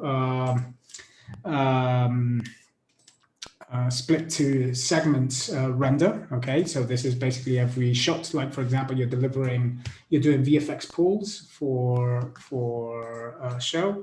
So actually, let's simulate that. Going to clone these at the very end, put them at the end. And over here, I'm going to say, and I really recommend doing this in Mistika right now. Let's actually say that this is a EXR sequence, okay?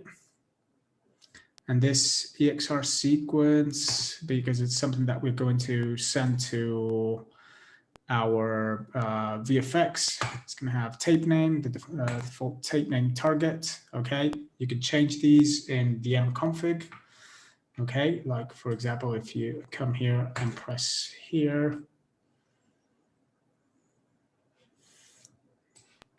you could change here with different folders and different wildcard options, the different storage paths that you want to use. So if you want to change something here, you can see the different wildcards or whatever, and define how it's done. Once you get around it, it's actually something really powerful. Okay, so in this case, what I would recommend, because in this case we are going to separate this by timecode, is actually save this as VFX pools. So these are my VFX pools, and every time I load this one by clicking or double clicking, I already have, oh no, it's not timeline PC. Okay, so save. Yeah, I want to write that. Clip TC. Source clip tape name, yeah, that's it. Or source clip media name as well, whatever you want, whatever you've defined inside Mistika when you imported it. You have those two options. Use source clip media name over here. No audio, okay, so I'll save this preset again. And just need to keep it tidy, VFX pools as well. And this first index is important, okay? Why? Because for every single clip that Mistika is going to create here, it's going to have index number. And I'm going to press foreground now.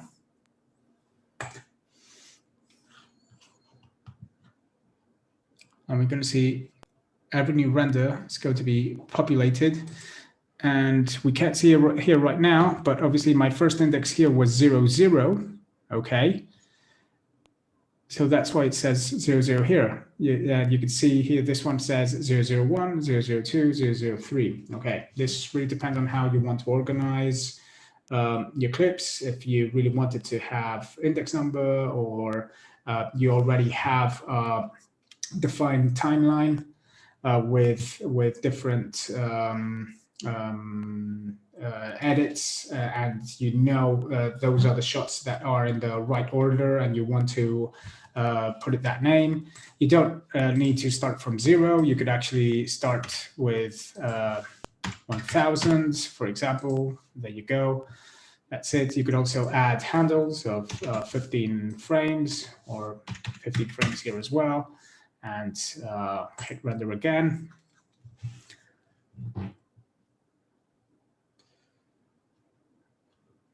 And for example, there you could see the time code it's getting the original time code of the clip, and it's showing it to you in the timeline as soon as it finishes rendering. Okay.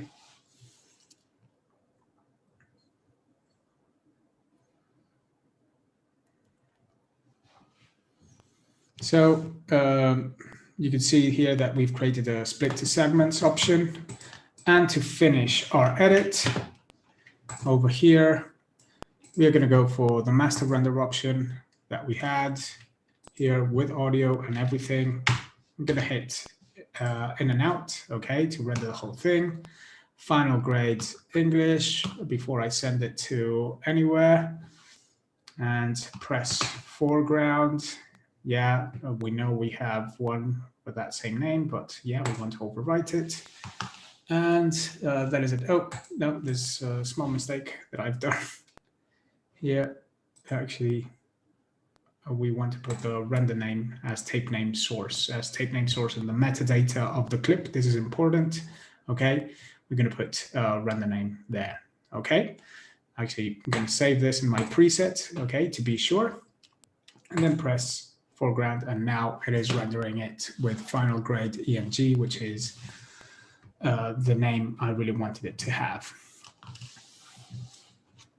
So, questions?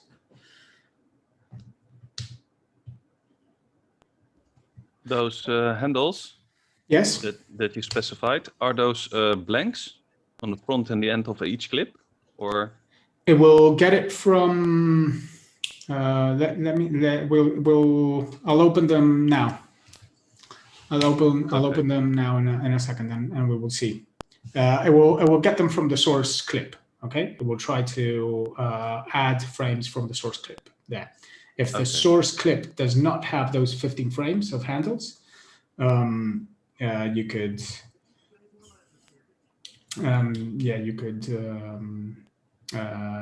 no, it would freeze the last frame, yeah, or the first frame. Yeah, that's true. Yeah. All right. Legalize node. Yeah, we could have added a legalize node. I didn't think of that. Sorry. Yeah, that's a very good point, Alan. Thanks. So actually, let's cancel that. That's a very good point.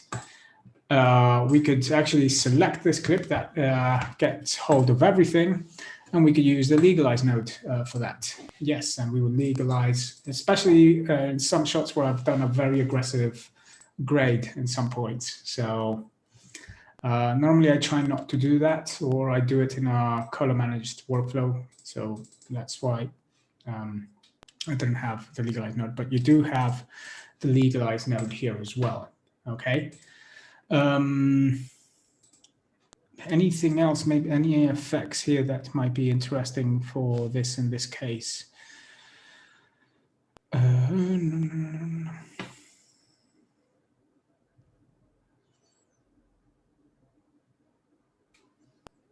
No. Okay, let's go back to output and now press foreground. Yeah, that's it. Let's let this render finish, and then we will have a look at those EXR renders that we did.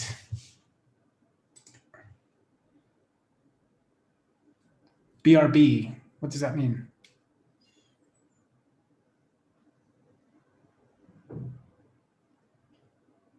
Oh, okay. Okay, so yeah. I don't know, we work with so many acronyms that I don't know, maybe it was something else.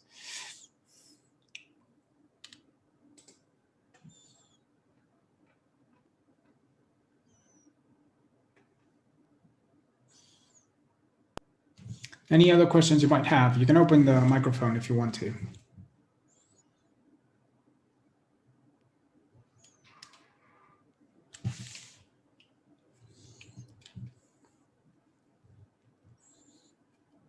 Have you enjoyed it so far? Have you, I guess that if you're here, you have, which is great.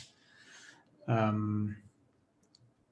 actually think it's a really powerful tool, and it deserves an opportunity at least. And I'm really glad I've been part of this.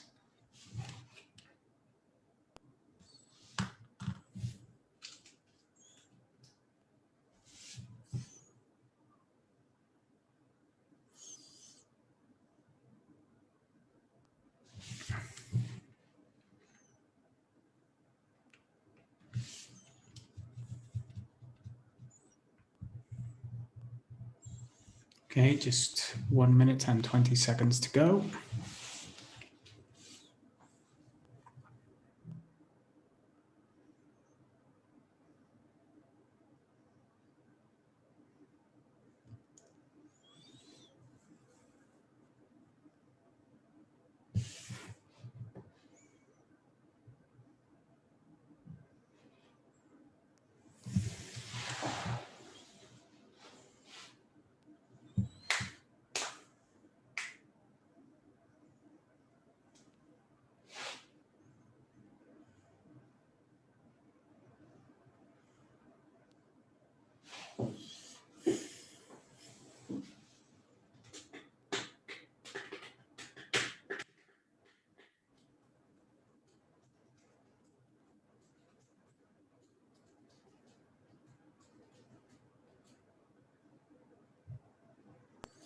No. So Alan is asking if a legalized node is useful in HDR. It wouldn't, because the legalized options in HDR, the signal goes to different levels. Okay.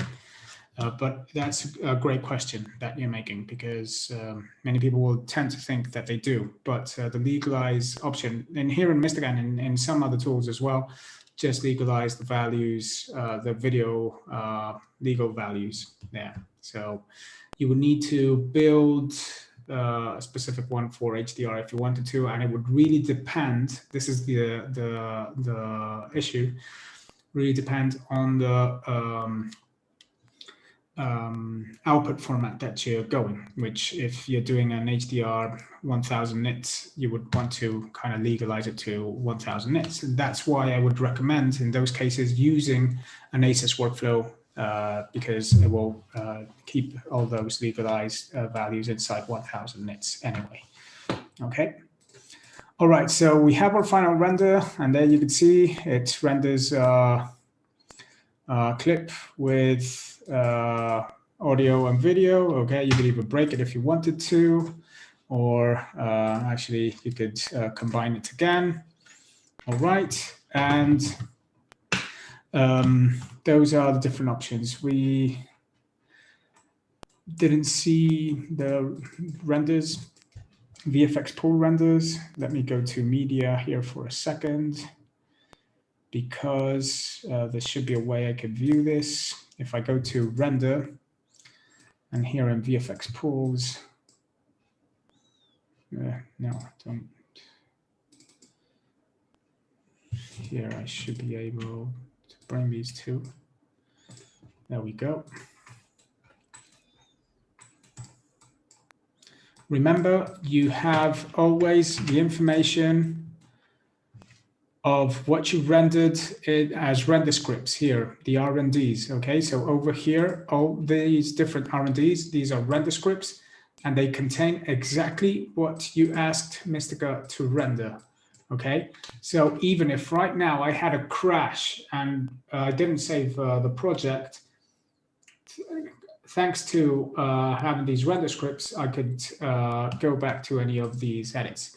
Now, let's open up, let's extend this clip, okay? Maybe let's zoom in a bit. Let's see actually an image here.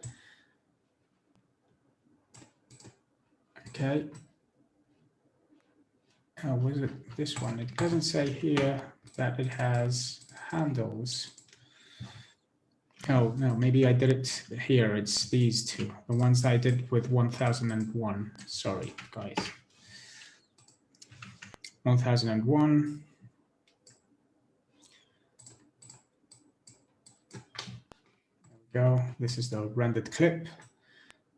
And this rendered clip, yes, you could see the 15 frames we added there are just right there, exactly 15 frames more of what we wanted to, okay? Those are stills, I think. Stills? Or is it? No, it's video. No, it's not. Okay. No. Okay, so that will be it, yeah. So yeah, Mistika would try to obviously do those frames, okay?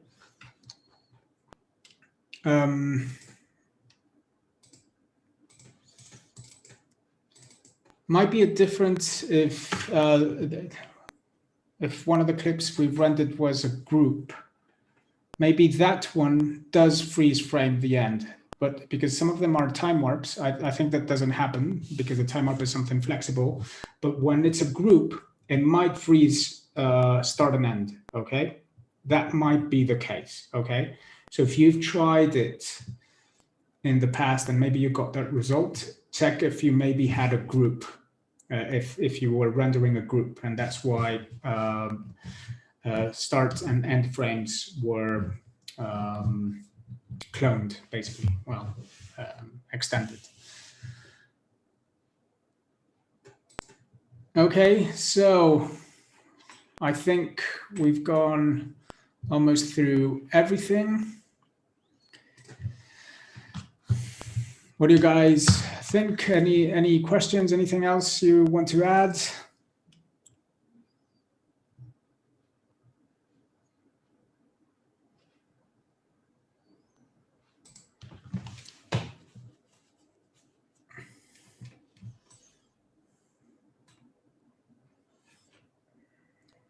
Okay. Just want to show you one more trick in Mistika that some operators use. In this case, we had that bug, that TV bug that was actually helping us to select the whole thing. But some Mistika ops use an effect that is called scope. Okay, and it's an effect that doesn't do anything. Okay, it doesn't really do anything. So if I select my edit and get the duration and set the duration here and set the position to 0 and put it like this, it would do exactly the same thing. But some Mistika ops, when they want to render something, they actually come in here and select this scope effect and put it, and it's a way for them to kind of organize how they want the timeline to do. Okay, so over here they do it, and that's it. This scope effect, it's actually, you can see nothing. It could change formats of the clips, but it can't do anything. Another reason why some ops use the scope effect is to put in shapes. So for example, here, we haven't done any heavy comping, but let me think about something here. Here, just a final snippet of things here.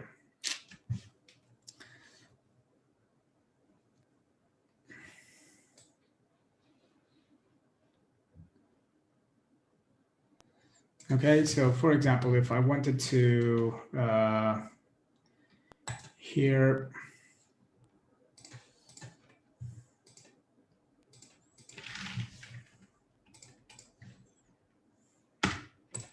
enter inside clip. And obviously here we're working with an alpha channel, okay? And this is the alpha channel, right? Okay, which is exactly the same as the RGB.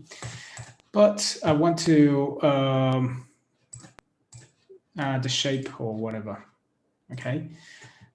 Instead of doing it over the Gaussian blur, which I could, you could actually paint a shape here, okay? Come here and create a shape on top of it, okay? And define if you fill it, you clear it, you keep it, and let's see the result on top, okay? Over here, okay, you could see it. Obviously, here you could change the mode in which that shape is working, if you're combining, if you're inverting or whatever with that shape. To keep it tidy, many Mistika ops rather use it in a separate effect and kind of use the scope effect as like a shape effect, okay? So when they do an operation like this, okay, it would come here and maybe create the shape.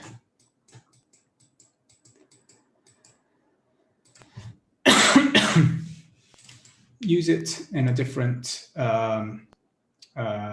node effect here, okay? And still, this would have the same options, obviously, to combine, intersect, or subtract, or whatever we are using. Obviously, here we have clear alpha, but if we want to keep it, we would have the option there. For example, if I want to subtract because I want to simulate that over here. Okay, record monitor. Okay, I can navigate inside here my scope, and I don't know, let's do this here for a second.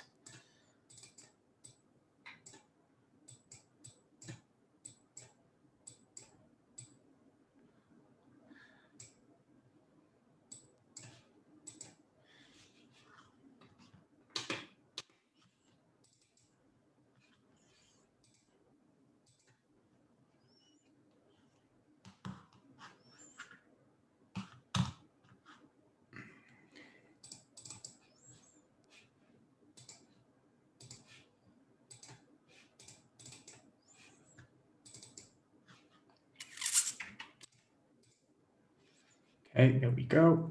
That's exactly what I wanted now. Okay, over here, if I double click and the dummy clip here, the scope effect here is actually there. The effect in which I'm doing the shape. I'm not using any other shape to do that. And actually, if I even wanted to here, no, not sorry, this one, and do this, for example, let's track that. Let's go here to shape tracker.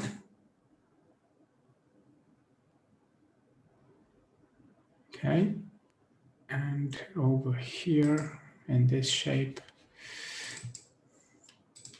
we choose different option.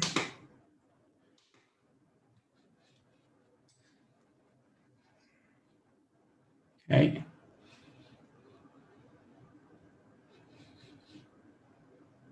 Okay, depending on there on how we have defined the alpha channel there, we would have the option there of working on it. And interesting thing of this as well, something that we didn't explain until today, was obviously I might have tracking information here, okay, which we could see here, but shape, form of the shape, I can alter key independently, okay? So maybe, I don't know, just gonna go nuts there for a second, okay? And it adds a yellow keyframe at the bottom of the timeline here. So you could see that the shape, the form of the shape has a different keyframe than the tracking, okay? So that is handy for when you're doing different things. And then if you want to navigate between keyframes, now over here would be like this. No, you should be able, no, because I have this selected. There, if I don't have the tracking selected, you can navigate to the form of the shape because that's actually what you do have selected here. Okay, so there, final thing that I didn't explain in detail in previous classes, okay, with the shapes. You could use them obviously to comp things and to do things around, and here we used it over a scope, so it kind of has its own node, okay? That's one reason why some Mistika ops use the scope. And then obviously you could have independent keyframes for the form of the shape and the tracking of the shape. Okay. Okay, so any more questions? Can you auto track shape deformation? No, not exactly. No. No, it kind of does. It does. You could do kind of round the movement and do a little bit of 3D, but not much. No, unfortunately, no. That would be awesome to have, actually. Yeah.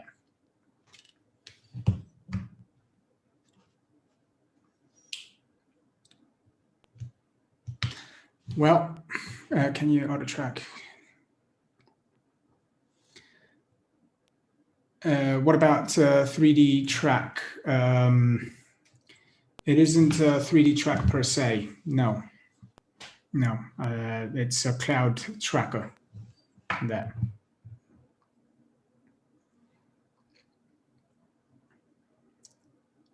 Okay, so I'm going to leave it there. It's been it's been 4 great weeks. Hope you enjoyed it. Again, if you have any questions, please remember that you can find me in Slack or in the email that I've shared with you earlier. And just drop me a line there, send me your environments. And if you have any questions, send me also an email there with questions over there, and I might be able to answer them if you send them over. Okay. Hope you enjoyed. Thanks a lot. See you next time. Okay, thank you. Thank you, Paco. Bye. Thank you. I will do my best. You will. Yeah, it's a bit different from what we're doing, but I will try to learn. Yeah. Yeah, it will be fine. Yeah, give it a go. Try to build that timeline that I've sent you guys, and send it over. Yeah, I will send you the environment when I'm done. Awesome. And you can laugh at it. No, it will be fine. It will be fine. Okay. So all we need to do is send you the env file, not the whole. Yeah, Not no, right. because I thought with the env file that would be good enough to find. Okay, if maybe the range of a node here has slipped a bit because well, it's obviously you have you're using Mistika for the first time and you didn't realize something. So I'll send you an email back saying just take care of maybe this because this could change this or whatever. No, just with the env file should be enough. I was thinking of creating a Dropbox, but then I thought actually the important thing is to actually see the timeline and see how the timeline is built. And as I have the media as well, I just need to relink the media and I could render them myself. And easier for you, easier for me. So that's it. Okay. Okay. Well, see you. Bye. Yeah, thank you. Have a nice weekend. Bye bye.